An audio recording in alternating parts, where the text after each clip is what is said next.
tuguhaye ikaze wowe wahisemo dukurikira kuri Zebuka TV, dore uko waba inshuti n'Imana n'abantu.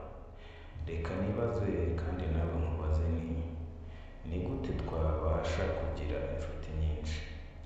Imana ikomeze intambwe zawe kandi irwanye abakurwanya, iburanye abakuburanya, ikureberere aho utabasha kureba, kandi Imana ikuvugire aho utabasha kwivugira, ihindure bimwe ubona byanze guhinduka.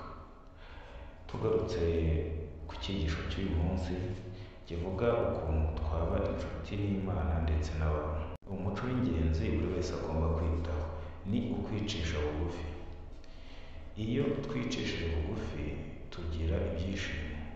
Ibyo byishimo uti biterwa n'iki? Ikibitera ni iki? Ikibitera ni uko umuntu iyo azi ko hari ibyo atakwifasha, yishimira ko abandi bamufasha. Reka tugaruke ku byanditswe byera. Ibyanditswe byera bivuga iki?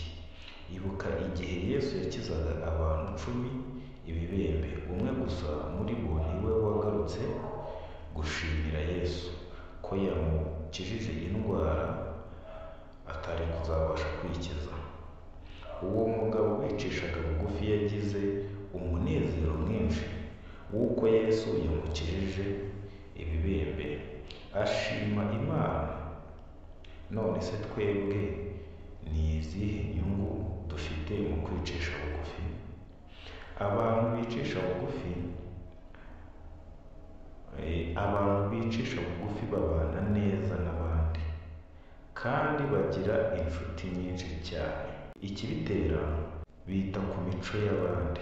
Abantu bicisha bugufi iyo babonye bagenzi babo bageze ku bintu byiza cyangwa bari gutera imbere mu bintu runaka, ntabwo babagirira ishyari. Reka ntabwo bagira ishyari nabwo, ahubwo barishima ndetse bakanabubaha. Ubwo rero akamaro ko kwicisha bugufi uri kumva ko bituzanira inyungu nyinshi n'inshuti nyinshi cyane. Ndagushima wowe uduha umwanya wawe kuri Zebuka TV. Amen.